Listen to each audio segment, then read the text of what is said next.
네, 잘 안 가리겠다. 여러분들이 이제 잘 하시면 될 것 같습니다. 자, 우리 말씀 같이 보겠습니다. 말씀 베드로후서 1장 21절.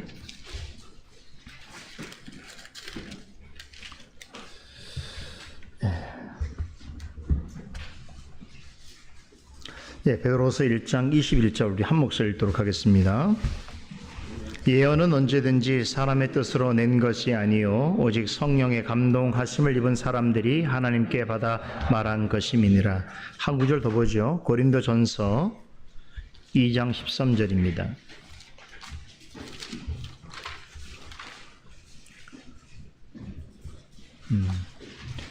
고린도전서 2장 13절 한 목소리 읽겠습니다. 우리가 이것을 말하거니와 사람의 지혜를 가르친 말로 아니하고 오직 성령의 가르치신 것으로 하니 신령한 일은 신령한으로 분별하느니라. 아멘.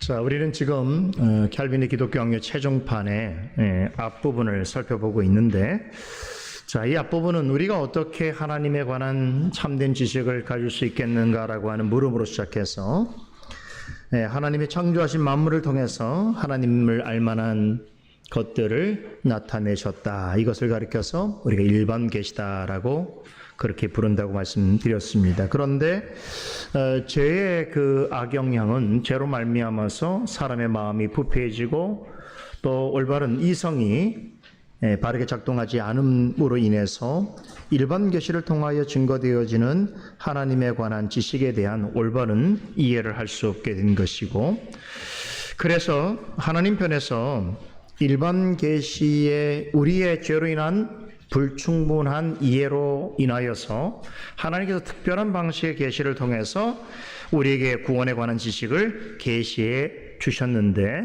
그것이 바로 기록된 말씀의 형태로 우리에게 주어진 성경이다. 이것을 우리가 특별 계시다라고 이야기합니다. 자, 이러한 논리적 흐름 속에서 캘빈은 먼저 일반 계시에 관한 논증을 마친 후에 이제 곧바로 독자들의 관심을 특별 계시에 관한 논증으로 옮겨가는데, 이제 기독교 강조 1권 6장에서 9장이 바로 특별 계시에 관한 성경에 관한 내용이죠. 여기서 제가 전에 말씀드린 대로 캘빈의 성경관에 대해서 우리가 엿보게 되어지는데, 이 부분이 굉장히 중요합니다. 이후에 캘빈 이후에 개혁주의 신학의 모든 토대가 되는 매우 중요한 파트입니다. 그래서 조금 시간이 걸리지만 제가 돌다리를 두드려 건너가는 심정으로 여러분들과 같이 좀 세심하게 공부하고 있다는 점 기억해 주시면 좋겠습니다. 자, 우리 지난 시간에 6장과 7장 내용을 살펴봤는데, 우리 6장의 제목을 다시 한번 읽어볼까요? 시작. 성경은 창조주 하나님께로 나아오려는 자에게 안내자와 교사로서 필요하다는 거죠. 자, 캘빈이 성경에 관해서 논증하면서 가장 먼저 성경을 창조주와 구속자이신 하나님께로 나아오게 하는데, 그러므로 그분을 참되게 알게 하는 데 있어서의 안내자요 교사다, 이렇게 비유를 한 것이죠.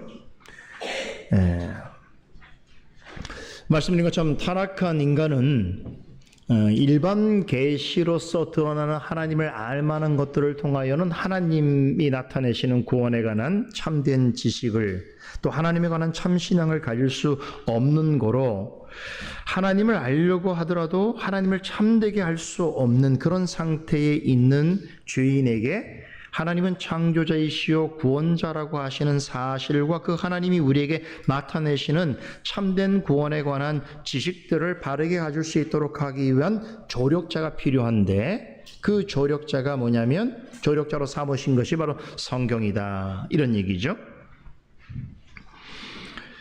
자, 그래서 우리 소제목을 보게 되면 이 캘빈이 직접 정리한 내용에서 신뢰가 가는데, 1번 다시 한번 보겠습니다. 하나님께서는 오직 성경에서만 자신에 관한 실제적인 지식을 부여하신다 라고 했죠. 이제 최종판에서는 이 소제목도 캘빈이 다 제목을 붙입니다. 캘빈은 자, 우리가 죄인이기 때문에 하나님에 관한 올바른 지식을 가질 수 없는 형편에서 하나님에 관한 참된 지식을 가질 수 있는 유일한 방법이 어디 있다고요? 오직 성경을 통해서라고 말합니다. 우리는 성경을 통해서만 하나님의 하나님 되심, 하나님의 어떠하심, 즉 하나님의 존재와 속성과 지혜와 능력과, 그렇죠? 하나님에 관한 모든 것들을 하나님이 성경을 통하여 계시해 준 방편을 통해서 깨닫게 되는 것이죠. 그래서 오직 성경은 대단히 중요하다. 솔라 스크립트라. 오직 성경은 모든 신앙의 뿌리가 되는 것이죠. 거기에서 우리의 신앙이 자라게 되는 것입니다. 두 번째는 하나님의 말씀으로 성경인데, 자, 그런데 이 성경이 특별 계시 형태로 주어졌는데 어떤 방식으로 주어졌는가 하면, 자, 잘못 이야기되면 계시란 말을 마치 하나님께서 하늘에서 지금도 어떤 비밀한 음성을 들려주시는 걸로 이해한다든가, 아니면 하늘에서 하늘의 언어로 다 기록하신 다음에 뚝 세상에 던져놔서 사람들이 암호를 풀듯이 그 내용들을 풀어서 하나님을 알도록 하시는 그런 방식이냐? 그게 아니라는 거예요. 하나님께서 성경을 특별 계시로 우리에게 전달해 주는 방식은 뭐냐면 이 땅에서 사람들이 사용하는 언어를 통해서라는 거죠. 그럼 왜 언어를 통해서 기록하셨냐면, 언어라고 하는 그 어떤 습성, 특징이 뭐냐면, 언어는 모든 시대 모든 사람들이 그 언어의 의미를 정확하게 이해한다고 한다면 그것을 통해서 믿고 받아들일 수 있는 공적인 표현이 되는 것이죠. 그래서 언어를 우리가 그래서 과거에 우리가 과거 속에 살았던 사람들의 삶이 어떠한지를 구전의 형태로 듣는 것과 그 시대의 사람이 기록한 내용하고는 천지 차이죠. 그 당시에 썼던 그 문서를 통해서는 정확하게 이해할 수만 아니라 그 문서에 나타난 내용이 그 시대 전체에 영향을 끼치는 것이라면 그것은 우리가 그 시대를 살지 않았어도 아, 그 시대가 그랬다라고 말할 수 있는 것이란 말이죠. 그러니까 문자의 의미는 굉장히 중요한 건데, 인간이 사용하는 문자를 통해서 하나님의 계시를 기록해서 우리에게 전달해 주실 때에 그 목적이 어디에 있었는가 하면 그것은 모든 시대 모든 사람들이 다 믿고 동의할 수 있는 변함없는 공적인 진리로서 하나님의 말씀이 우리에게 전해져야 되기 때문에, 그렇죠. 그래서 인간이 사용하는 문자로 기록하고 보존하게 하셨다. 그래서 나중에 이제 우리가 기회가 되면 성경 그 원본은 없어요. 오리지널 텍스트는 없는데 그 사본이 있는데 그 사본을 어떻게 찾고 그 사본들을 어떻게 번역을 해서 오늘날 우리가 보고 있는 한글 성경까지 오게 됐는지 그 역사가 있거든요. 그런 역사를 쭉 살펴보게 되면 놀라운 걸 발견하게 되는데, 원래 성경은 히브리어와 헬라어 고대 언어로 기록되었지만 그 언어가 좀 우리가 우리말로 읽을 때까지 모든 역사에도 성령께서 언어를 통하여 진리를 보존하는 체계를 유지하게 하셨어요. 와, 되게 놀라운 거예요. 그러니까 인간은 결국 인간의 가치와 존엄성은 뭐를 통해서 알 수 있냐면 언어를 통해서 알 수 있는데, 왜? 언어는 인간만이 갖고 있는 특징이기 때문이죠. 그래서 인간의 모든 문화유산들은 언어와 관련돼 있어요. 그걸 언어로 표현하는 것이고, 그러니까 인간이 언어를 가질 수 있다는 건 너무나 독창적이고도 놀라운 능력이거든요. 그래서 이 언어를 통해서 인간이 하나님의 그 오래된 진리를, 공적 진리를 지금의 우리 현대적인 언어로도 이해할 수 있도록 하시기 위하여 지금 우리가 보는 것은 원본 아니지만 원본의 내용이 사본을 통하여 오늘 우리가 보는 한글 텍스트로도 그 진리의 핵심적 내용들이 훼손되지 않은 방식으로 유지될 수 있도록 하는 것도 성령 하나님의 역사라는 거예요. 제가 언젠가 기회가 되면 여러분들에게 그 성경 사본이 어떻게 오늘 우리의 언어까지 기록이 번역이 되어지고 이것이 기록되어지는지 그런 역사에 한번 기회를 내서 말씀드릴 기회가 있으면 좋겠습니다. 자, 세 번째는 켈빈은 성경이 없으면 오류에 빠진다고 했는데요. 결국 이 항목에서는 성경이 기록된 하나님의 말씀의 형태로 우리에게 주어질 수밖에 없는 이유를 이야기한 것이죠. 만약에 하나님의 말씀이 기록된 언어가 아니라 뭐 꿈이나 환상이나 환청 같은 그런 초계시적인 방식으로 주어지게 된다면, 더욱은 우리가 알지 못하는 하늘의 언어로 기록되어 주어졌다면 어떻게 되었을까요? 이건 공적인 진리가 되지 않았겠죠. 그죠? 모든 시대를 통틀어서 변함없는 공적 진리가 되기 위해서는 그때의 언어가 지금의 우리가 갖고 있는 언어의 개념하고 일치성이 있어야 되거든요. 그런데 각자가 자기의 경험을 따라서 다 판단되어지는 그 주관적인 어떤 성격으로서 남는다고 한다면 그것은 그 사람에겐 진리일 수 있지만 다른 사람에게는 공적인 진리가 될 수 없겠죠. 그래서 모두가 공유하고 모두가 사용하는 공적인 언어로 진리를 기록하게 하셨다라고 볼 수 있는 것입니다. 만약에 이 공적인 언어로서 진리가 기록되지 않았다고 한다면 어떤 일이 벌어졌을까요? 많은 왜곡이 있었을 것이고 덧붙여졌을 것이고 빠졌을 것이고 오류가 생겼을 것이겠죠. 그래서 인간이 갖고 있는 이런 부패성을 하나님께서 아시기 때문에 공적인 진리의 기록인 성경을 통해서 하나님에 관한 참된 지식을 우리가 얻을 수 있도록 보존하셨다, 이렇게 볼 수 있는 것입니다. 네 번째는 성경은 창조의 계시가 전할 수 없는 것을 우리에게 전달해 준다고 했는데요. 네 번째로 켈빈은 성경은 창조의 계시를 통해서 우리가 전달받을 수 없는 하나님에 관한 지식을 알게 한다는 건데, 창조 계시가 뭐라고 그랬습니까? 일반 계시죠. 하나님이 만드신 만물을 통하여 그 만물 자체가 드러나는 하나님을 알만한 것들이 있는데, 여러 번 말씀드립니다만 인간의 죄로 인해서 일반적으로 나타내시는 하나님을 알만한 것들을 하나님에 관한 정확한 이해로서 가질 수 없게 된 죄인들을 위해서 하나님께서 일반 계시가 아닌 특별한 계시, 다시 말하면 공적인 인간의 언어를 통하여 보존하신 특별 계신 성경을 통하여 하나님을 알게 하셨다라는 것입니다. 그런 점에서 켈빈은 성경을 뭐라고 말했냐면 하나님의 자녀들이 참된 진리를 이해하고 훈련받을 수 있는 가장 적합한 학교라고 그렇게 묘사를 했는데, 이제 그 당시는 이해가 되는 거죠. 지금 같으면 이제 학교가 아니어도 다른 곳에서도 배움을 얻을 수 있지만, 켈빈 시절에는 오직 학교에서만 올바른 가르침을 배울 수 있었던 것이죠. 그래서 켈빈 아카데미를 또 만들었잖아요. 제네바 아카데미. 그 제네바 아카데미는 유치원부터 시작해서 대학까지 이제 교육이 이루어지는 교육 기관이었는데, 그래서 그런 교육을 통해서 놀라운 것은 뭐냐면 스위스든 스코틀랜드든 이런 나라가 조그만 나라잖아요. 우리 유럽에서도 힘이 없는 나라고. 그런데 이런 나라들이 사실은 그 유럽에서 굉장히 그 선진국, 높은 레벨의 수준의 그런 나라가 될 수 있었던 건 사실 다 종교개혁자들의 영향이에요. 종교개혁자들이 가장 관심이 있었던 게 바로 교육이거든요. 그 교육을 위해서 학교를 세웠고, 학교를 세워서 좋은 교사들을 불러놓고 학생들을 교육했던 것이죠. 그렇죠. 기독교는 인류 역사에 있어서 제가 볼 때 공공의 좋은 유산에 있어서 가장 큰 역할을 한 종교라고 객관적으로 말하지 않을 수 없어요. 특별히 종교개혁은 그렇습니다. 그래서 종교개혁 정신이 순전한 방식으로 전달된 곳에는 굉장히 높은 수준의 교육이 이루어지게 되어 있어요. 그죠? 그렇죠?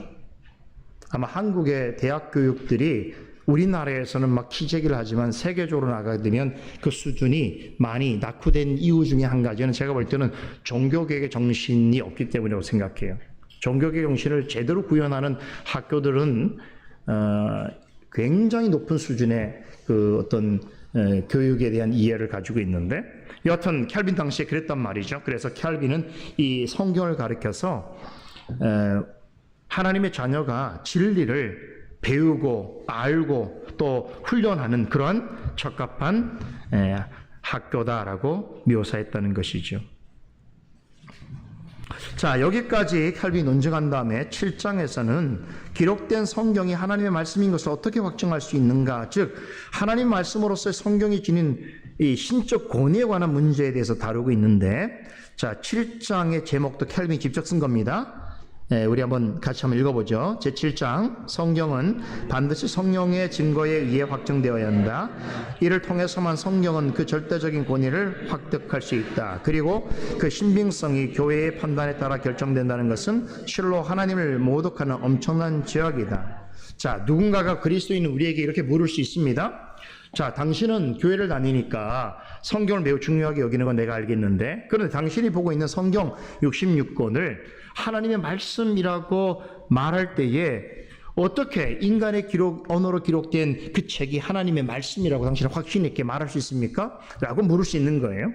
그렇죠. 그냥 책이라고 하면 이해되는데 그걸 우리는 하나님의 말씀이라고 그러잖아요. 그런데 인간이 분명히 쓴 책을 인간의 언어로 기록된 거를 차라리 여호와 증인이나 몰몬교처럼 어떻습니까? 이런 진리 내용이 사람이 쓴 것이 아니라 직접 누가 신이 써서 준 것을 사람이 가져다가 두었다면 오히려 그게 더 신적인 무슨 권위 이런 걸 느낄 수 있는데, 인간의 언어로 인간들이 써서 있는 이 책을 가르쳐서 어떻게 하나님의 말씀이라고 당신은 말할 수 있겠는가? 교회를 다니니까 그렇게 당신 이렇게 말하는 건 뭐 그렇다고 하더라도 그렇게 나에게 말하고 설득할 수 있는 확실한 근거가 무엇인가라고 물을 수 있다는 거예요. 자, 이것은 바로 성경의 권위와 관련된 그런 물음이지요. 이 말은 세상에는 셀 수 없이 많은 책들이 있다는 것을 전제하는 것이고, 그런데 그런 책들 중에서 성경만이 갖고 있는 유일성이 뭐냐면 오직 성경만 하나님의 말씀이라고 그러거든요. 그럼 인류 역사 속에서 만들어진 책이 얼마나 많아요. 하늘의 별처럼 땅에 있는 모래처럼 많겠지요. 그런데 그 많은 책들 중에서 어떻게 성경만 66권만 하나님의 말씀이라고 말할 수 있겠는가? 그 근거를 대봐라 이렇게 묻잖아요. 거기에서 우리는 합박에 답변할 것을 가지고 있어야 되는 거죠. 그렇죠? 물론 그들이 우리가 말하는 진리의 체계를 이해하지 못한다고 하더라도 그런 물음 앞에서 우리 스스로는 어떻게 답할지를 가지고 있어야 되는, 이것을 칼빈이 지금 설명해 주고 있는 거예요. 자, 이 부분을 설명하기 전에 칼빈이 먼저 지적하는 게 있죠. 먼저 로마 캐톨릭 교회가 당시에 성경에 대해서 가졌던 잘못된 오류를 지적합니다. 로마 교회가 성경을 하나님의 말씀으로 인정하는 이유가 뭐가 있냐면, 그 결정적 이유는 로마 교회가 성경을 하나님의 말씀으로 승인했기 때문이라고 그들은 강조하는 것이죠. 그러면 칼빈은 이것이 왜 심각한 문제라고 지적하는가 하면, 결국 로마 캐톨릭 교회가 성경을 하나님의 말씀으로 인정했기 때문에 하나님의 말씀이 된다는 것은 결국 자신들의 교회가 성경의 신적 권위를 확증해 줄 수 있는 유일한 기관이라고 하는 의미가 있는 것이고, 그것은 다시 말하면 자신의 교회를 성경보다 더 절대화시키는 것인 거죠. 이해되십니까? 자, 우리가 미국의 그 FDA인가요? 우리 한국 식약청 같은 게 있잖아요. 판매되는 음식이나 약 같은 종류의 것들이 그것을 복용해도 된다라고 하는 것에 대해서 시용하거나 사용할 수 있도록 하는 것을 허락하는 기관이 있지 않습니까? 이런 기관은 굉장히 권위 있잖아요. 그죠? 그러니까 이런 기관이 가지고 있는 권위는 굉장히 중요하거든요. 우리가 먹을 수 있거나 먹지 못할 것에 대해서 분별로 판단하는 거지 않습니까? 그렇죠. 이건 어떤 사람, 소수의 어떤 사람들이 주장하는 것보다 훨씬 더 강력한 권위를 가지고 있는데, 로마 캐톨릭 교회는 이 지상에 있는 수없이 많은 책들 중에서 자신들이 생각하는 이 성경, 그들은 우리가 말하는 66권도 아니에요. 66권에다 플러스해서 외경도 포함이 되고, 또 거기에다가 교황이 가르치는 교서, 교황의 교서도 절대적 권위를 가지고 있단 말이에요. 자, 이런 문서들을 다 가지고 이것을 하나님의 말씀으로 하겠다. 그 이유가 뭐냐? 바로 우리 교회가 이것을 하나님 말씀으로 승인했기 때문이다. 이렇게 말할 때에 뭐가 문제냐? 바로 눈에 보이는 어떠한 교회, 유형적 교회가 성경보다 마치 더 높은, 더 권위 있는 기관으로 여겨질 수밖에 없는 것이죠. 사실상 당시 로마 캐톨릭 교회는 그렇게 이해를 했기 때문에 성경을 해석하고 판단할 수 있는 유일한 권한은 교황이나 교회 회의나 자신들 교회에 있다고 생각했고, 결국 이 논리는 로마 교회를 통해서만 참된 구원을 얻을 수 있다라고 하는 독단적인 교회 형태가 나오게 되는 거죠. 이해되세요? 로마 캐톨릭 교회가 아니라고 하더라도 개신교회 중에도 그런 교회들이 있어요. 우리 교회를 통해서만, 어떤 목사를 통해서만 참된 진리를 배우고 구원 얻을 수 있다. 그럼 그건 다 그 이단이 되는 거예요. 그런데 이단적 생각을 하는 사람들이 오히려 이렇게 참된 이야기를 하는 사람들을 정죄하게 되는 거죠. 역사는 항상 그렇습니다. 그래서 중세시대 때도 로마 캐톨릭 교회가 종교개혁자들에 의해서 세워진 개신교회를 어떻게 했습니까? 박해했죠. 박해하는 이유가 뭐냐면 자신들이 믿고 따르는 그러한 교리와 신앙과 일치하지 않는다는 것, 그것을 저항한다는 것이죠. 그 저항의 정신 중에 가장 중요하게 부딪힌 게 바로 오직 성경 사상이죠. 먼저 부딪힌 게. 그러니까 개혁주의자들은, 종교개혁자들은 오직 성경을 주장하게 되면서 교회, 그리고 교리, 신학, 신앙, 이런 모든 것들은 사실은 말씀에 의존해야 된다고 얘기하는데, 로마 캐톨릭 교회는 아니야, 우리 교회가 인정하기 때문에 이건 참된 거야, 이렇게 주장하니까 거기에 갈등이 생길 수밖에 없었던 거죠. 그런 면에서 오직 성경을 강조했던 개혁된 교회와 오직 성경이 가르치는 교리와 신앙 고백을 믿고 따르는 개혁신앙을 가진 성도들을 어떻게 했습니까? 이단시했었죠. 이와 관련해서 켈빈은 에베소 2장 20절에 너희는 사도들과 선자들의 터 위에 세우심을 입은 자라 그리스도 예수께서 친히 모퉁이 돌이 되셨느니라고 하는 말씀을 인용해서 모든 교회는 어디에 세워져 있다? 사도들과 선자들의 터 위에 세워져 있다라고 했습니다. 사도들과 선자들의 터는 사도들과 선자들이 증거한 하나님의 말씀을 가리키는 것이죠. 즉 하나님 말씀은 교회보다 항상 앞서 있으며 지상의 교회는 성경 위에 세워져야 한다는 것이 켈빈을 위시한 종교개혁자들의 일관된 주장입니다. 우리는 이 사실을 성경 여러 곳에서 확인해 볼 수 있는데 예를 들면 예수님께서 제자들에게 사람들이 나를 어떻게 여기느냐를 뭐라고 하느냐라고 물으셨죠. 그래서 예수님을 뭐라고 한다고 얘기했지 않습니까? 그러자 너희는 나를 뭐라고 어떻게 아느냐 물었을 때 베드로가 뭐라고 얘기했죠? 주는 그리스도시요 살아계신 하나님의 아들이십니다라고 답변했어요. 그 말씀을 들으시고 예수님께서 뭐라고 하셨죠? 너는 베드로라 내가 이 반석 위에 내 교회를 세우리니 말씀하셨어요. 여기서 말하는 이 반석은 방금 전에 베드로가 고백한 말씀이죠. 물론 짧은 형태의 신앙 고백인데 그 신앙 고백은 앞서 있었던 구약의 모든 말씀, 그 구약이 계시하고 있는 예수 그리스도에 관한 고백을 압축한 거죠. 이걸 다르게 말하면 신앙 고백은 다르게 말하면 성경에 근거 있죠. 하나님의 말씀에 근거한 교회가 나의 교회다 이렇게 말씀하시는 거예요. 이 말은 성경이 없었다면 지상의 교회는 존재할 수 없다는 것입니다. 우리가 교회를 이해할 때 교회는 성도들의 모임이라고 말하는데 좀 넘밀하게 말하자면 하나님의 택자들의 모임이라고 할 수 있습니다. 그런데 하나님께서 택한 자들을 교회로 어떻게 부르시는가 그리고 교회 안에 어떻게 머물게 하시는가 했을 때에 먼저 뭐가 있어야 되죠? 하나님의 부르심이 있어야 되죠? 그럼 하나님 부르심은 뭘로 됩니까? 말씀으로 되잖아요. 우리는 그 사실은 창세기 역사를 통해서 우리가 확인하고 있어요. 아브람을 하나님께서 어떻게 하셨죠? 언약을 맺기 전에 그를 부르셨죠? 뭘로 부르셔요?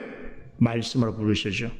말씀으로 부르셔서 그와 언약을 맺으시는 것이죠. 그러니까 그 언약을 맺으시고 언약의 공동체를 만드시고 고등의 공동체 다른 의미에서 교회라고 말할 수도 있는데 결국 교회가 존재하기 위해서는 하나님께 택자들을 먼저 부르신 역사가 있어야 된다는 것이죠. 그런데 부르실 때에 모든 사람들이 그 부르심에 다 응답하는 방식이 아닌 거예요. 아브람과 아버지 데라가 동일한 말씀을 듣고 갈대아 우르를 떠나긴 했지만 아버지는 하란에 남고 그 아들은 말씀을 듣고 다시 하나님 목적하신 곳까지 갔다고 했을 때에 제가 말씀드렸죠. 데라는 외적으로 말씀을 귀로는 들었지만 어떻게 했어요?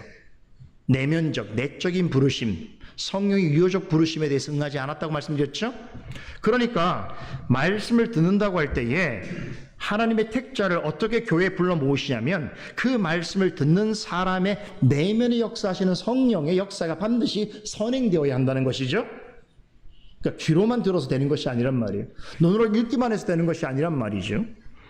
하나님 말씀을, 성경을 하나님 말씀을 믿고 받아들일 수 있도록 하시는 성령의 역사가 있어야 되는데 우리가 이런 역사를 성령의 내적 부르심 혹은 유효적 부르심이라고 말을 하는 것이고 그리고 성령께서 우리의 마음에 빛을 비추셔서 성경에 기록된 진리의 내용들을 이해하고 믿고 고백하게 만드는 역사는 성령의 조명이라고 말할 수 있는 것이죠. 그래서 흥미로운 건 뭐냐면 우리 이 한글을 아는 사람이라면 성경을 다 읽을 수 있죠. 그죠? 그리고 귀가 있는 사람이라면 설교를 다 들을 수 있죠. 근데 놀랍게도 눈으로 성경을 읽을 수 있고 귀로 말씀을 들을 수 있다고 해서 모두가 다 동일한 반응을 보이는 것은 결코 아닌 것이죠. 그런 과정을 통해서 하나님에 대해서 배워가는데 하나님에 대한 참 지식과 참 신앙을 갖게 되는 것은 어떻습니까? 그 사람이 눈으로 읽고 귀로 들어서가 아니고 눈으로 보고 귀로 들을 때에 내면 속에서 역사하시는 성령의 역사가 있어야 가능한 일이란 말이에요. 굉장히 중요한 부분이에요. 그렇지 않다면 우리는 이미 마음이 부패하고 타락해 있기 때문에 이런 성령의 역사가 우리 가운데 있지 않으면 어떻게 되는 거예요? 우리는 읽어도 오류에 빠지게 되고 들어도 잘못된 생각을 하게 되는 거겠죠. 이해되시죠?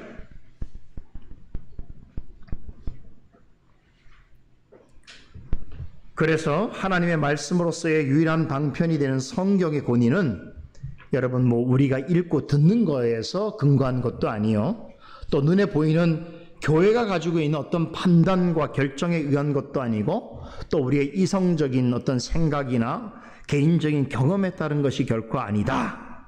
결국 성경의 신적 권위는 성경을 하나님의 말씀으로 기록하게 하시고 전달해 주신 하나님에게서 차지한다는 것인데, 이와 관련해서 칼빈은 성경을 하나님의 말씀으로 확정할 수 있는 두 가지 증거를 제시합니다.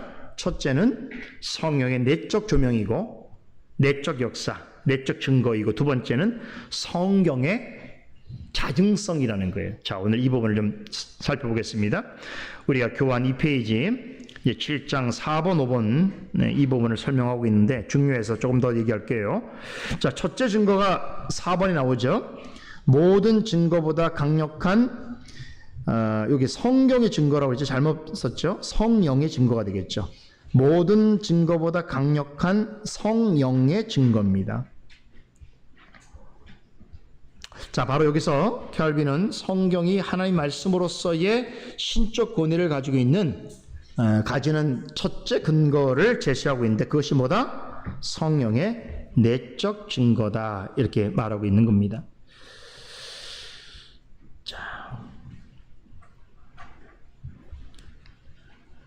이 부분이 이제 첫 번째 내용이에요. 성경 교리의 신빙성은 성경의 저자가 하나님이라는 사실을 인정하는 것부터로 확립된다라고 하는 건데요. 자, 우리가 성경이 하나님의 말씀이라는 것을 가장 확실하게 분명하게 드러낼 수 있는 사실이 무엇인가 할 때에 성경을 누가 기록한 것이냐를 보면 되는 거죠. 자, 우리가 어떤 책을, 이 책이 누구 거야, 누가 이 책을 썼어, 그러면 지은이를 보면 되는 거잖아요. 그게 가장 확실하잖아요. 그런 것처럼 성경도 마찬가지예요. 이 성경이 하나님의 말씀이냐 아니냐를 가늠하는 그 가장 중요한 기준은 이 성경의 저자가 누구냐를 확인해 보면 된다는 거예요. 그런데 우리가 지금 읽고 있는 성경은 여러 사람의 저자들이 있습니다. 모세를 비롯해서 다윗, 신약에는 바울, 또 제자들이 있죠. 예수님의 제자들이 있죠. 여러 명의 그런 저자들이 있습니다.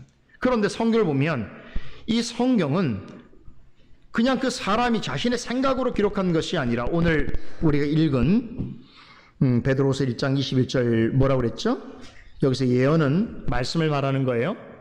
말씀은 언제든지 사람의 뜻으로 난 것이 아니고, 그러니까 사람이 쓰긴 썼어요. 사람의 언어로 기록했고 쓴 사람이 있습니다. 그런데 그것이 사람의 뜻으로서 난 것이 아니라 어떻다고요? 오직 성령의 감동으로 받은 사람들이 하나님께 받아서 말한 것이다 라고 말씀하고 있다는 것이죠. 사실 이제 성경은 우리가 모세가 기록한 모세오경으로부터 시작해서 가장 늦게 기록된 신약 성경 뭐죠? 요한계시록이 AD 1세기, 그러니까 90년에서 100년 어간이 기록됐다고 우리가 보통 보기 때문에, 그러니까 모세가 기록한 모세오경이 BC 1500년 전이라고 한다면 대략적으로 약 1600년간 구약성경, 신약성경이 다 기록된 거죠. 구약성경 오래 기록됐죠. 1500년간 기록되었고, 신약성경은 100년 미만이죠. 100년도 안 되죠. 왜냐하면 예수님의 부활 또 승천하신 이후에 기록한 것이니까 길게 보더라도 한 40년, 50년 어간의 신약성경은 다 기록이 되었습니다. 자, 이 기록이 구약성경이 오래된 만큼 또 구약성경이 하나님의 말씀으로서 받아들일 수 있는 그 어떤 유대인들, 랍비들의 그 협의와 결정은 또 굉장히 짧았어요. 그래서 AD 90년에 얀비아라고 하는 그 회의에서 이미 우리가 알고 있는 39권의 구약 성경은 이미 정경으로 받아들여진 상태죠. 오랜 동안 역사에 있었기 때문에 그 정경으로 기록되는 인정받는 시간은 그렇게 오래지 않았는데, 신약 성경 같은 경우는 기록 연수가 한 4, 50년밖에 되지 않지만 이 신약 성경 27권 자체가 교회 역사 속에서 정경으로 교회 안에 수용되기까지는 굉장히 오랜 시간이 걸립니다. 한 200년 이상의 시간이 걸리고 논쟁을 통해서 결국은 이제 우리가 알고 있는 구약의 39권과 신약의 27권 토탈 66권의 말씀이 정경으로서 하나님의 말씀이다라는 것이 결정되어지고 교회에서 받아들이게 되는데요.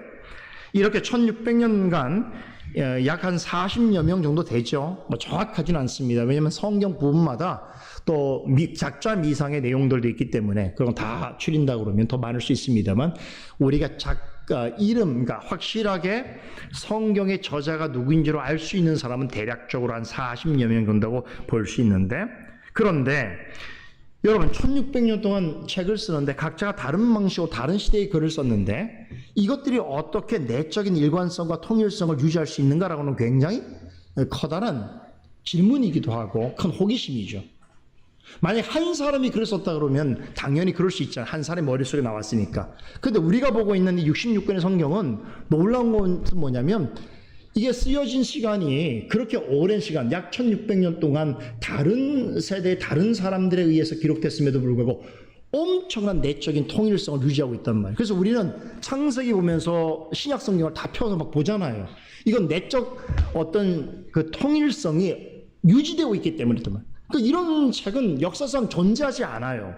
성경은 이 자체로만 해도 매우 특이해요.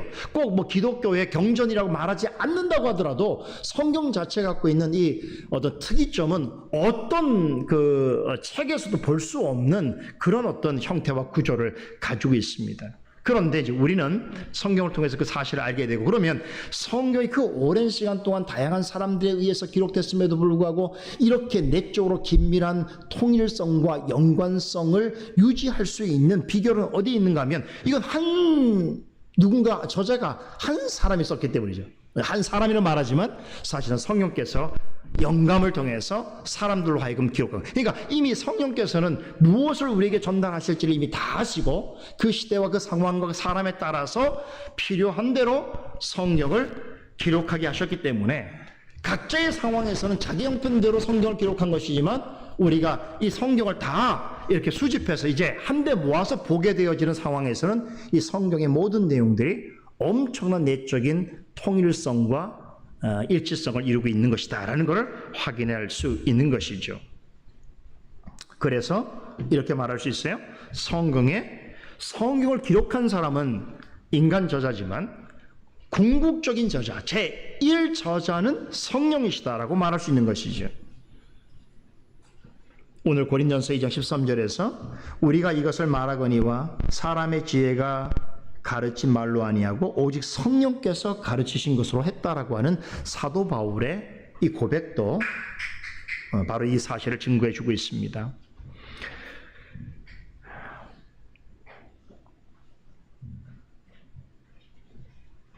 그런 점에서 두 번째, 성경에 대한 최고의 증거는 하나님이 성경 안에서 인격적으로 말씀하신다는 사실이라고 캘빈이 설명하고 있는데, 결국 성경이 하나님의 말씀인 것은 성경의 제일 저자이신 성령께서 영감이라고 하는 특별한 방식을 통하여 사람들로 하여금 기록해 하셨기 때문에 이 성경의 실제적인 권위는 하나님께 있는 것이고, 하나님이야말로 성경이 하나님의 말씀이라는 것을 나타내는, 확증해 주는 가장 합당한 증인이다. 캘빈은 그렇게 설명해 주고 있는 거예요.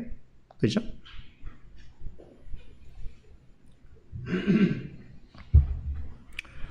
그렇기 때문에 우리의 이런 확신은 단순히 인간의 이성이나 판단 혹은 추측에서 오는 것이 아니라 그보다도 높은 성령의 은밀한 증거로부터 온다고 말할 수 있다는 것이죠. 세상에 존재하는 모든 종류의 책은 그것을 기록한 저자의 생각과 판단이 우선될 수밖에 없죠. 그런데 말씀드린 것처럼 이 세상에 존재하는 모든 책 중에 성경은 유일하게 하나님이 저자이신 책이죠. 이 사실을 누가 가르쳐 준다고? 저자가 얘기해 주는 거죠. 그 저자가 성경의 제1저자이신 성령인 것이죠. 그래서 성령께서는 성경을 기록한 인간 저자들로 하여금 하나님의 말씀으로 기록될 수 있도록 행하신 성령의 역사를 가리켜서 성령의 영감이라고 말하는데, 그러니까 다시 말해서 그 각 사람이 가지고 있는 개인적이고 고유한 특성들을 발휘할 수 있도록 하시면서도 하나님이 증거하시려고 전하시려고 하는 진리의 내용에 있어서 전적으로 오류가 없도록 하시는 방식으로 기록하게 하셨단 말이죠. 그래서 각자의 그 성경 인간 저자에 따라서 문체가 다르고 또 사용하는 언어가 다르고 경험이 다르고 지식이 다르요. 그럼에도 불구하고 그 사람이 갖고 있는 고유한 개성을 유지하게 하시면서도 하나님의 말씀을 증거하는 데 있어서는 아무런 오류가 없도록 하시는 성령의 역사, 이것을 성령의 영감이라고 말하는 것이죠.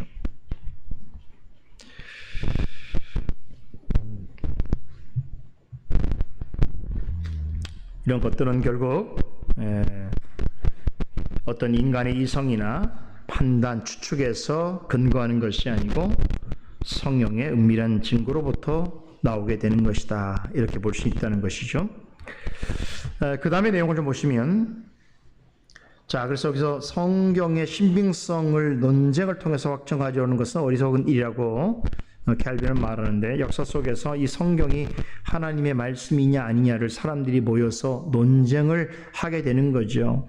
근데 이제 우리가 아까 제가 말씀드렸습니다만 초대교 역사를 보게 되면 1세기 때는 그 구약 성경이 보존되는 일이 유대인들, 특별히 서기관들과 랍비에 의해서 오랫동안 그들이 거의 필사를 정확하게 한 방식이기 때문에 39권 자체가 정경이 아니라고 말하는 경우는 없었어요. 그리고 이미 예수님과 바울 시대에는 이전에 기록됐던 구약 성경 자체를 이미 정경으로 다 하나님의 말씀 받아들였기 때문에 그 권위에 인정해서 39권의 구약의 성경에 있어서는 별로 커다란 논쟁이 없었습니다. 그러나 신약 시대에 와서는 이제 신약 성경이 과연 어떤 게 정경이냐를 따지는 그런 논쟁은 굉장히 오랜 동안 지속이 되어지게 되는데, 그 원인을 제공했던 사람들이 이단들이죠.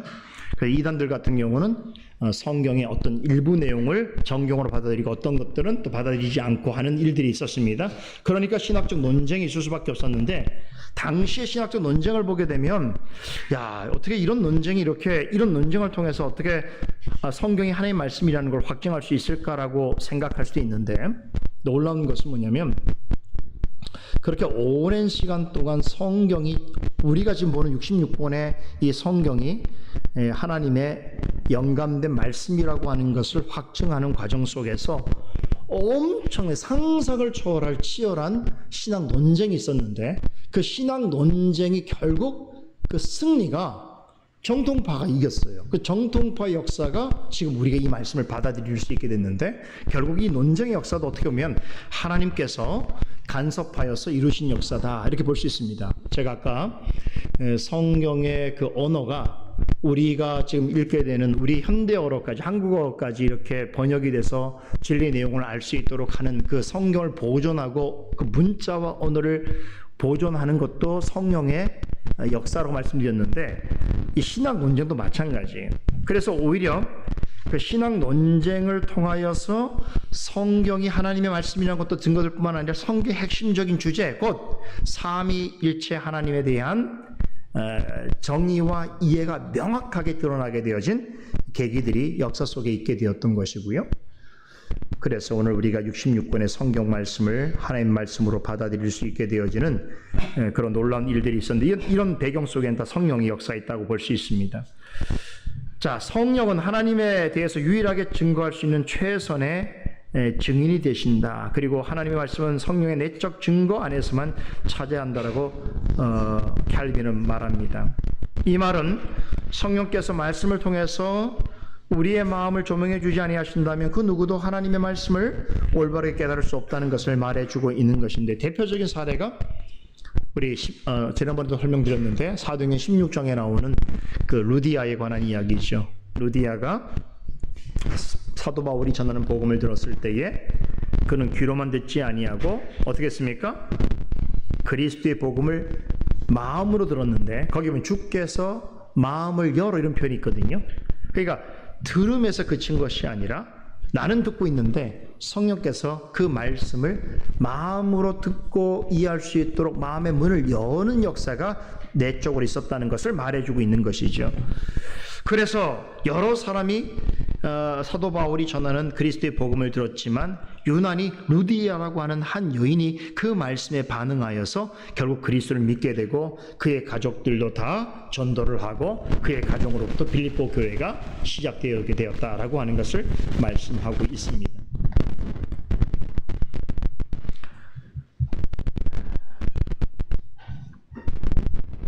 그러니까 복음이 전달되는 곳에 여러분 복음을 들을 수 있는 사람이 얼마나 많겠어요. 그럼에도 불구하고 이 복음에 대하여서 바른 반응을 보이는 사람은 사실은 그 수로 보면 마치 좁은 길을 가는 사람하고 비슷해요. 넓은 길로 가는 사람은 많다고 말씀하셨잖아요. 좁은 길로 가는 사람은 찾아보기 어렵다고 말씀하셨어요. 그러니까 복음을 듣는 거는 다수이지만 그 다수 속에서 그 복음에 올바르게 반응하는 사람은 되게 적은데 그런 일이 어떻게 가능하냐면 성령께서 그 말씀을 들을 때에 마음의 문을 여시는 내적인 증거 역사가 있기 때문이다라고 성경은 가르치고 있고 칼빈은 그렇게 설명해 주고 있는 것입니다.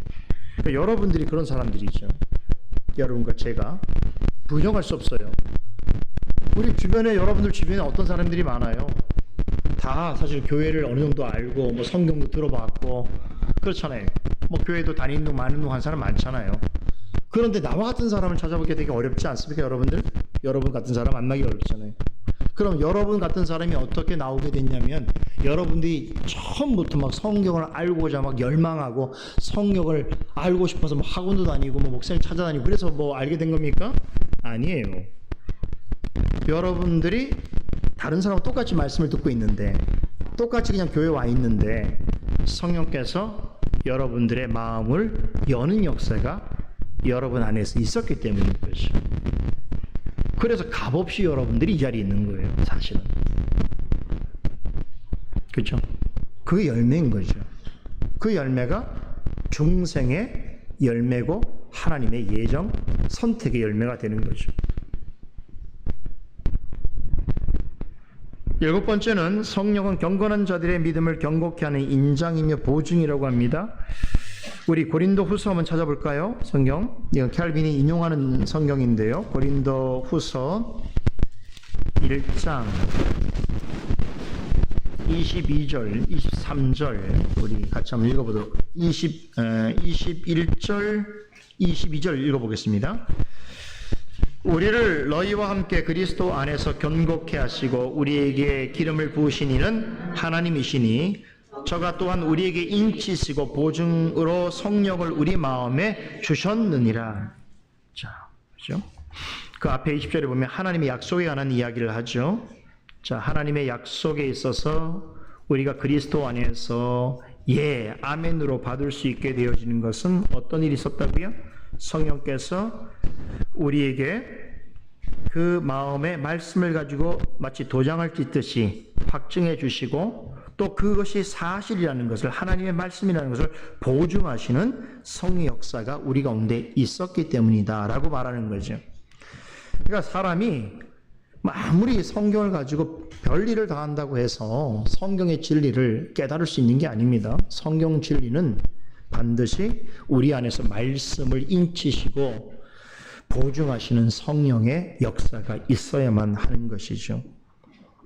캘빈은 성령께서 마음에 이 말씀의 빛을 조명해 주지 않으신다면 그 전까지는 어떤 일이 벌어지게 되냐면 사람은 언제나 의심의 바다 속에서 이리저리 떠날 수밖에 없다라고 그렇게 설명합니다. 우리 오늘 아브라함 통해서도 알 수 있는데 아브라함이 99세에 하나님의 다시 나타나신 하나님께서 그에게 언약을 말씀하시고 또 언약에 대해서 그가 해야 될 바를 이야기하실 때에 사실 그 전까지는 어떤 상황에 있었던 것이에요.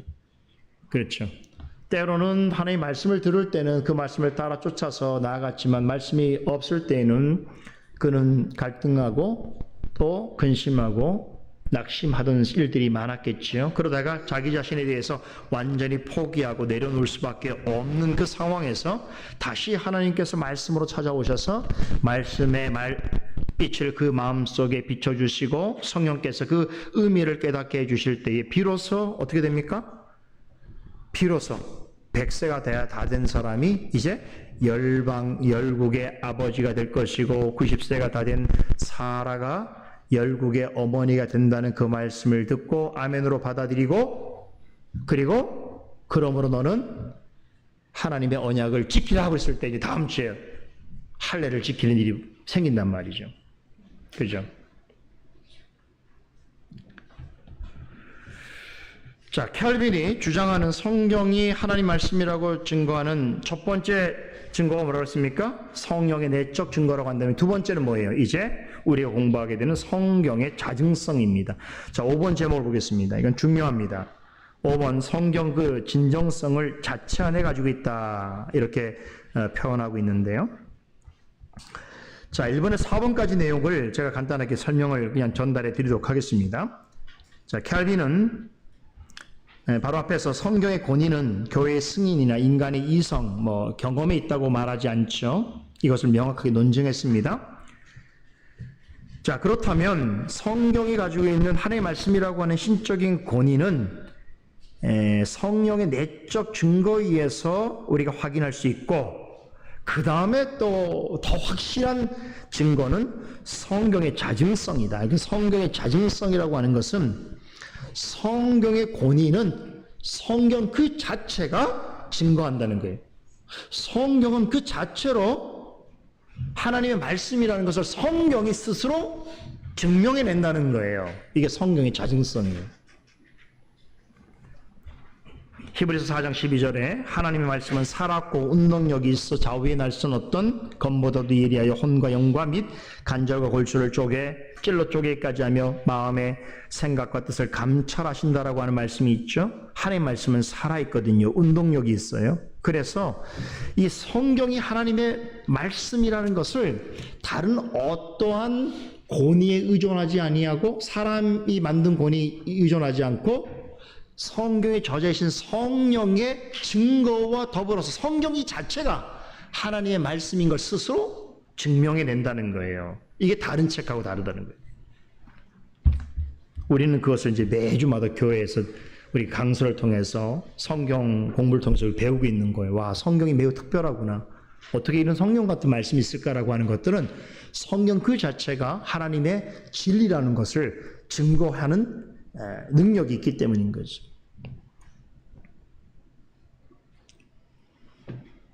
자, 누가 성경을 하나님의 말씀으로 인증해 주거나 아니면 어떤 사람이 그렇게 평가하기 때문에 되는 건 아니라는 거예요. 심지어 신학적 논쟁 속에서도 어떤 게 하나님의 말씀이냐 아니냐 이런 것들을 사람이 판단할 수 없다는 거죠.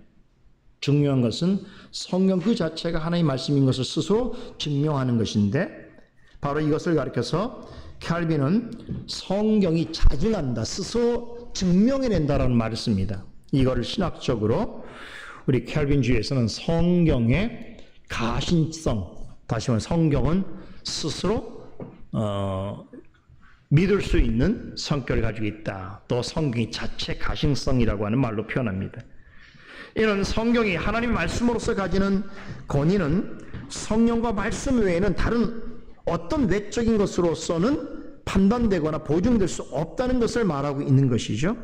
성경이 하나님의 말씀이라는 것은 성경의 참 저자신 성령과 성령께서 우리 마음 가운데 밝히 드러나시는 말씀에 의하여서 증명되어지는 것이죠. 이런 이유 때문에 우리 개혁교회 성도들은 하나님을 아는 참된 지식과 신앙을 말함에 있어서 항상 중요하게 여기는 게 있죠. 성령과 말씀입니다. 이걸 동시에 중요해요. 이걸 강조하는 교회가 바로 개혁교회예요. 성령과 말씀을 동시로 강조하는 거죠. 그러니까 성령과 말씀은 뗄래야 뗄 수 없는 관계를 유지하고 있는데, 성령은 성경이 하나님의 말씀이라는 사실을 확증해 주시는 한편 성경은 성령의 사역은 오직 말씀을 통해서 증명된다는 것을 분명히 나타내고 있습니다. 그래서 우리 개혁교회에서 이렇게 말하는 거예요. 성령은 언제나 말씀과 함께 역사하시고 말씀을 통해 하나님의 뜻을 깨닫게 하시며 말씀 안에서 구원의 역사를 이루어 가신다. 이 개혁교회에서 말하고 있는 성경과 말씀의 관계입니다. 자, 성령은 전능하신 하나님이시죠? 원하시면 무엇이든지 할 수 있어요? 하나님이 원하시는 걸 무엇인지 할 수 있다고 하는 표현이 하나님이 만들어 오신 약속이나 질서 밖에서 일한다고 생각하면 안 돼요. 하나님은 반드시 자신의 뜻 안에서 모든 걸 할 수 있는 분이에요. 이게 하나님의 속성이에요. 그러니까 하나님이 초월적인 능력을 가지신 전능하신 하나님으로서 그 하나님이 원하시는 걸 하신다고 할 때는 어떤 방식으로 하시냐면 말씀과 함께 말씀을 통하여 말씀 안에서 하신다는 거예요. 이게 개혁교회가 가지고 있는 말씀과 성령과 말씀의 관계입니다. 다시 말하면 하나님께서 아브라함과 언약을 맺으셨는데 아브라함에게 전능하신 하나님이라고 말씀하실 때는 맺으신 언약 가운데서 모든 걸 하실 수 있다는 걸 말씀하시는 것이지 언약을 벗어나서 하나님께서 또 어떤 일을 하신다는 게 아니거든요. 그러면 이 언약이라고 하는 것은 하나님께서 일하시는, 우리에게 대하여 일하시는 하나님의 일하심의 범주죠. 범주. 하나님 항상 그렇게 하셔요. 그러니까 이런 일을 이해를 못하면 하나님을 무질서한 분으로 이해하게 되는 거예요. 하나님은 말씀과 함께 말씀을 통하여 말씀 안에서 역사하시는 분이. 그렇죠? 그래서 우리 개혁교회에서는 항상 성령과 말씀을 같이 강조하는 것이죠. 바로 이런 관점에서 캘빈은 몇 가지 주의할 상황을 설명하는데 어떤 사람들은 성경을 떠나서 말씀을 떠나서 어떤 새로운 계시를 찾으려 하거나 아니면 말씀을 논할 때 성경에 근거하지 않은 이야기를 하거나 성경에서 말하지 않는 성령의 사역을 주장하거나 또 인간이 만든 율법이나 조문을 성경보다 더 높이 강조하는 그런 사람들은 참된 그리스도인이라기보다는 종교적 광신자에 가깝다고 이야기합니다. 이 종교적 광신자가 어디에서 나오냐면 성령과 말씀의 관계를 제대로 이해하지 못한 사람들이에요. 그래서 그 사람들에 관하여서는 이 9장 내용, 아마 다음 시간에 제가 말씀드릴 텐데 9장 내용에 나옵니다. 9장 제목만 한번 볼게요. 제목 한번 읽어볼까요? 성경을 배격하고 직접 계시에 이르려고 하는 광신자들은 모든 경건의 원리를 파괴하고 있다는 거예요. 그런데 어떤 교회나 어떤 모임에서는 오히려 성령께서 성경 안에 머물지 않고 성경과 함께 성경을 통하여 성경 안에서 역사하지 않는 것이 성령의 역사로 생각해서 어떤 성경에서 말하지 않는 은사를 추구한다든가 체험을 추구하는 방식으로 또 심지어는 성경 말씀 밖에서 들리는 직통계시를 강조하는 또 성경 밖에서 하는 어떤 행위들, 종교적 경험들을 성령의 역사라고 추구하는 일을 더 좋은 신앙이라고 말하는 자들이 있는데 캘빈의 관점에서 볼 땐 그런 사람들은 참된 그리스도인이 아니에요. 종교적 광신자들이.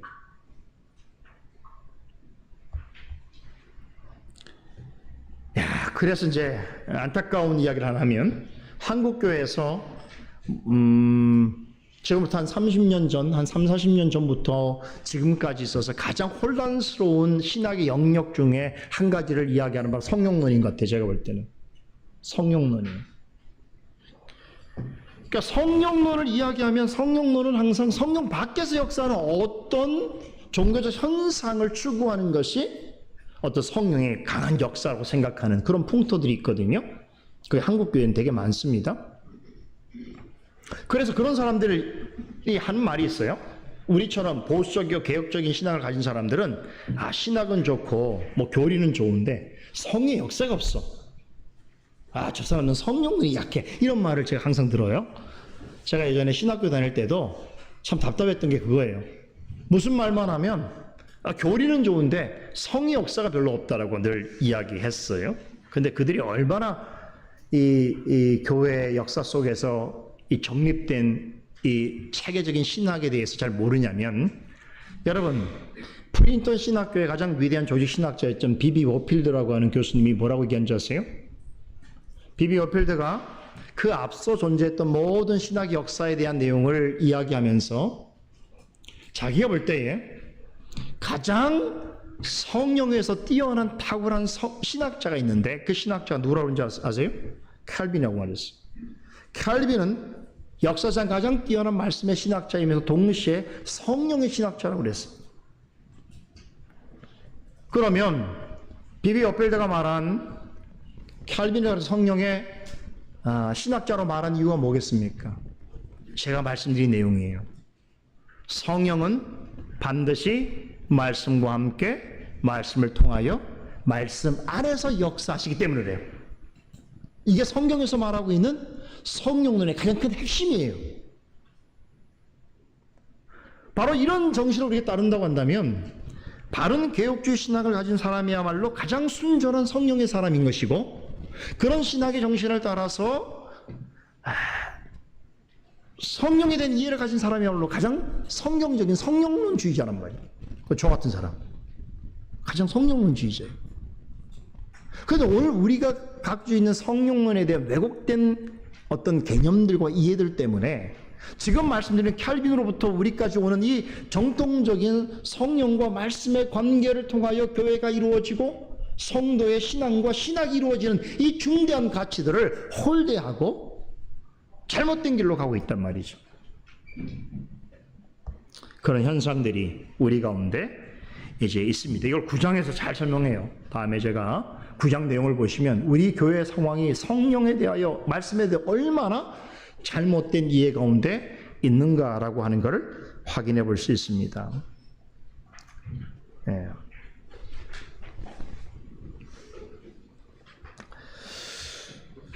성경이 참 대단하죠. 자, 이 8장은 제가 제목에 관해서만 말씀드리고 마무리해야 될 것 같습니다. 8장은 인간 이성이 허용하는 한도 내에서 성경의 신빙성은 충분히 증명된다라고 하는 제목인데, 7장에서는 성경이 갖고 있는 신적 권위를 어떻게 우리 인정해야 될 것인가라고 했을 때에 두 가지 증거가 있다고 그랬죠. 성령의 내적 증거가 있고, 두 번째는 성경 자체가 진리라는 것을 드러내는 성경의 자증성이라고 말했는데, 이제 8장에 가게 되면, 그러면 여러분 불신자나 타종교인들은 이런 얘기할 수 있죠. 우리 이런 얘기하면 그 당신이 그렇게 믿으니까 기독교인이니까 그런 말 하는 것 아니겠냐. 그것보다 좀 객관적으로 타당한 증거, 우리가 공유할 수 있는 증거를 좀 얘기해 달라고 말할 수 있지 않겠습니까? 그것에 대한 답변이에요. 8장 내용은 성경이 하나님의 말씀이라고 하는 것에 대한 조금 더 보편적이고 객관적이고 이성적인 증거들을 제시하고 있는 거예요. 탁월해요. 이 부분은 정말 제가 볼 때는 정말 타고난 거예요. 칼빈은 정말 타고난 분이에요. 그래서 이 성경에서 아까 얘기했던 우리가 그리스도인들이 받아들이는 성령의 내적 증거라든가 성경의 자증성이 아닌 성경 그 자체가 가지고 있는 합리적이고 이성적이고 보편적인 증거를 통해서 이것이 하나님의 말씀일 수밖에 없다는 논증을 해요. 야, 이걸 지금 우리가 경험하고 있는 거예요. 매 주일마다 말씀을 통해서. 창세기라고 하는 말씀을 우리가 공부하고 있지만 이 창세기라고 하는 하나의 책이 왜 하나님의 말씀일 수밖에 없는지에 대해서 여러분이 공감하고 이해한 분들이라면 이 8장에 있는 내용은 아주 수월하게 이해돼요. 그러니까 하나님은 성경 66권뿐만 아니라 성경과 하나하나가 아까 말씀처럼 그 기록자가 다르고 기록 연대가 다를지라도 그 말씀 하나하나가 작성되어진 성령의 특별한 영감을 통하여서 그 자체도 완벽하게 그 성경 자체를 통하여 증거하는 부분이 완벽하게 드러나면서도 그 완벽성이 다른 나머지 성경이 갖고 있는 전체성과 너무나 조화를 이루게 하는 방식이란 말이에요. 이거는 정말 탁월한 그 어떤 이성과 합리성을 가지고 있는 어떤 존재의 뭐라고 할까요? 규획과 판단이 아니면 이루어질 수 없는 내용이죠. 그래서 성경 자체 하나하나가 얼마나 그 안에서 뭐 문학성이라든가 또 혹은 표현력이라든가 또 그 외에 어떤 책으로서 구성되어질 수 있는 부분들에 있어서도 당시에 기록된 모든 종류의 내용들하고 비교해 볼 때 성경이 얼마나 월등한가를 설명하고 있어요. 이 부분은 저 다음 주에 조금 더 말씀을 드리면서 여러분들과 함께 공감을 해보도록 하겠습니다. 참 재밌는 이야기죠. 캘빈이 이렇게 우리를 위해서 자세하게 이런 부분을 설명했다는 것은 우리에겐 굉장히 유익한 일이 아닐 수 없습니다. 오늘 여기까지 하도록 하겠습니다.